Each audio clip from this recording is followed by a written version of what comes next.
Olá pessoal, tudo bem? Vamos então retomando as nossas gravações acerca do mundo mágico e do direito das famílias. Mais especificamente, agora quero trabalhar com vocês acerca das chamadas provas do casamento, né? Lembrando, obviamente, que dentro de casamento nós já trouxemos, já pontuamos aí com todos os elementos relacionados aos seus princípios, já falamos do casamento, seu conceito, sua natureza jurídica, lembramos da escala pontiana, né? Existência, validade, eficácia, falamos por demais, né, acerca da habilitação e celebração do casamento e, obviamente, as diversas modalidades e formas de celebração específicas de casamento. E no último bloco nós terminamos falando das invalidades do casamento, né? Onde falamos de casamento inexistente, casamento nulo e anulável e até mesmo acerca de casamento putativo. Então, a partir desse bloco, quero trabalhar com vocês acerca das provas do casamento. Então, tópico novo, provas do casamento, provas essas que estão talhadas, cunhadas, esculpidas nos artigos 1543 e vai até o artigo 1547. Então, 1543, 1547. De qualquer forma, a maioria da doutrina divide essas provas do casamento em duas perspectivas, né? Provas diretas e indiretas. Eu não acho isso holístico, eu não acho isso mágico. Em outras palavras, vou dividir em três, até pra gente compreender, né? Que três é o nosso número mágico, assim até arrepia. Então a gente vai falar de Pai, Filho e Espírito Santo, Isos, Elis e Horus, Eusados, Poseidon, né? Em outras palavras, falaremos de Harry, Rony e Hermione, né? Ou se vocês preferirem, Han, Luke e Leia. Vamos dividir então a prova do casamento em três partes. A primeira delas é justamente acerca da prova direta. Quando eu falo de prova direta, é importante observar o seguinte. Gente, o Código de Processo Civil, ele sempre fala do princípio da liberdade probatória. Em outras palavras, eu sempre posso provar alguma coisa, né, algo, desde que a prova não seja o quê? Uma prova imoral ou, enfim, uma prova ilegítima, né? Em outras palavras, desde que a prova, então, não seja imoral e legítima, eu posso admitir qualquer tipo de prova. Isso é o princípio da liberdade probatória. Acontece que nós temos uma exceção a essa liberdade probatória. Prof, qual é a exceção a essa liberdade probatória? Nós temos algumas hipóteses, algumas situações em que nós temos as chamadas provas tarifadas. Ou seja, o próprio ordenamento ele vai estipular, ele vai precisar o tipo de prova. Quando a gente fala, por exemplo, de crime que deixa vestígio, né, lesão corporal e tudo mais, nós temos aí um tipo de prova. Qual que é o tipo de prova, né? Que é o corpo de delito, ou seja, tudo tranquilo, né, sossegado, sem grandes entraves. Quando eu falo, por exemplo, de estado de pessoa, como que eu comprovo, por exemplo, o nascimento? Certidão de nascimento. Como que eu comprovo o óbito, né? Certidão de óbito. Então nós temos algumas provas que são provas específicas, né? Ou seja, são situações excepcionais à liberdade probatória. Uma dessas situações excepcionais à liberdade probatória é justamente, né, a prova direta do casamento. Por quê? Como que eu provo o casamento? Gente, eu vou provar o casamento com um registro do casamento, né? Vocês vão, obviamente, registrar esse casamento, né? Ou seja, vai ter uma certidão de registro. Isso se encontra, inclusive, esculpido no artigo 1543. E eu vou trazer uma informação que choque não é galinha. Depois que você se casa, inclusive, você não utiliza mais sua certidão de nascimento. A partir do casamento é só o quê? Só certidão de casamento. Então, ó, vou provar diretamente o casamento com a certidão de casamento registrada em cartório, sem grandes entraves, sem grandes dificuldades, com isso que se encontra esculpido, talhado no artigo 1543. Ai, prof, mas você não sabe, eu me casei no exterior. Eu sempre quis me casar, sei lá, na Irlanda, né? Nos Highlanders. Ou seja, sempre quis me casar em algum país exógeno, estrangeiro. E assim eu fiz. Eu fui lá, né? No, sei lá, no, tipo, comer, rezar e amar. Eu fui lá, enfim, no Vietnã e me casei com uma cerimônia ritualística toda diferente, né? Toda legal, toda linda. Beleza. E daí, como que eu provo esse casamento? Gente, a prova desse casamento significa que ela vai ter que ser registrada no Brasil em 180 dias, porque a gente também precisa de um registro no nosso solo. Vamos precisar de um registro, né, no nosso território. Então, em 180 dias, meio Thiago Brava, 180, 180, né? Então, em 180 dias, a partir do momento em que uma dessas pessoas retorne ao Brasil, ou a partir do momento que ambos voltem ao Brasil. Então, uma ou as duas regressem ao Brasil, a gente faz, obviamente, a comprovação com a materialização, com a concreção do registro desse casamento no hiato, no interstício de 180 dias.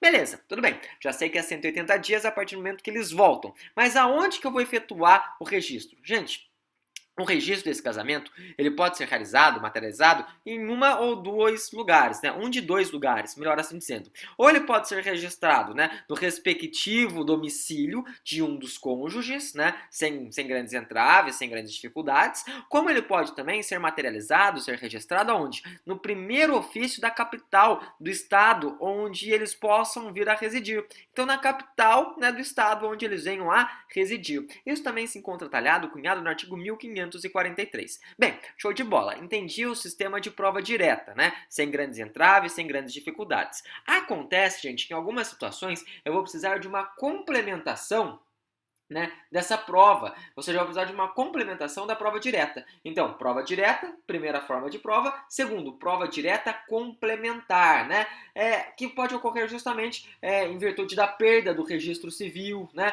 Então, se eu perdi esse registro civil, que pode acontecer, como que eu vou provar isso? Isso está no 1543, parágrafo único. Gente, se eu perco esse registro, eu posso comprovar por qualquer meio. Em outras palavras, né, eu posso, na verdade, trazer uma liberdade probatória nessa hipótese que a gente fala de falta ou perda do registro civil. E daí como que você faz essa comprovação? Gente, eu posso comprovar, né, tipo, como diria Buzz Lightyear, o infinito e além, né, o céu é o limite. Eu posso comprovar por passaporte, eu posso comprovar através dos proclamas, eu posso comprovar através da cédula de identidade, uma vez que de repente já fez a modificação do sobrenome, né, ou seja, a inclusão do sobrenome do outro. Então a gente tem a chamada prova direta complementar. Complementar em razão da falta ou perda, né, desse registro que deve ser concretizado, desse registro que deve vir a ser materializado. Tudo bem, entendi. Então, prova direta, vimos a prova direta complementar. E agora, derradeiramente? Bem,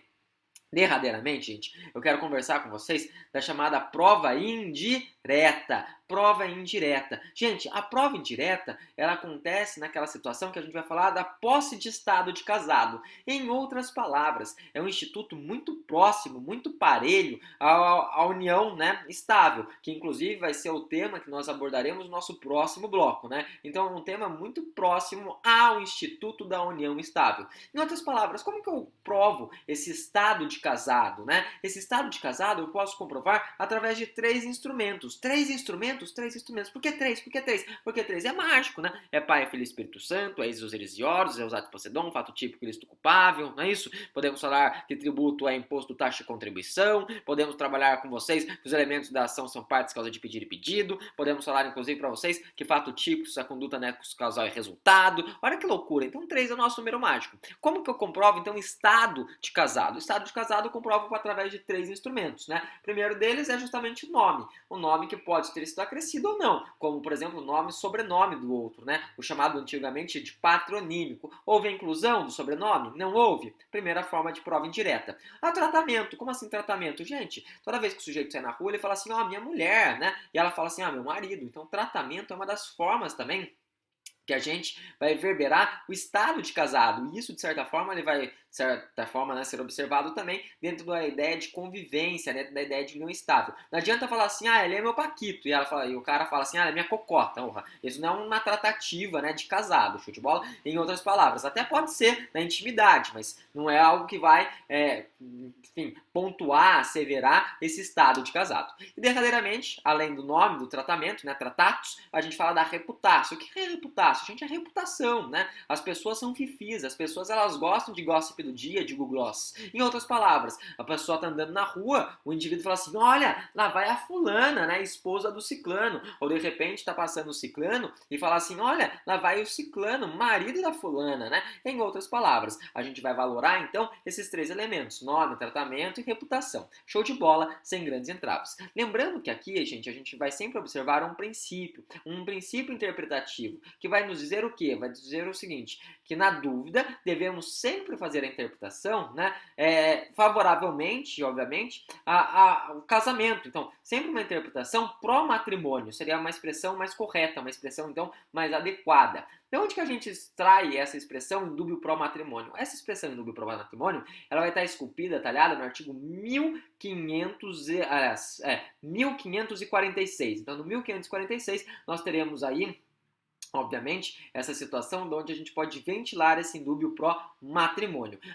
E notem, gente, notem o quê? Pode acontecer que determinadas pessoas, elas não se encontrem mais na situação delas manifestarem a sua vontade, ou, por exemplo, o estado vegetativo, ou por demais elas tenham falecido, a criatura foi conhecer o Criador, foi ver a grama nascer por baixo, vestiu o paletó de madeira, deu o último suspiro, fez o desenlace, foi em direção à luz, né? Então o que acontece? A gente não pode, de certa forma, contestar em prejuízo da prole comum. A gente não pode falar assim, não, mas eles não estão casados, né? Ou seja, eu não posso trazer uma indagação contrária ao casamento, prejudicando a prole comum. A não ser, obviamente, que exista uma certidão de registro civil que prove que a pessoa já era casada quando, enfim, contraiu aquele casamento. Por quê? Porque daí a gente estaria falando de uma hipótese do quê? De um impedimento do casamento. Impedimento do casamento, salvo engano, esculpido no artigo 1521 do Código Civil. E onde que se encontra esculpido isso que você está falando? Você está inventando? Não, não estou inventando, gente. Isso que eu estou trabalhando com vocês se encontra talhado, esculpido no artigo 1545 do CC. Bem, dito isso, de certa forma, ventilamos com vocês, de maneira bem breve, de maneira bem sucinta, a ideia relativa às chamadas provas do casamento.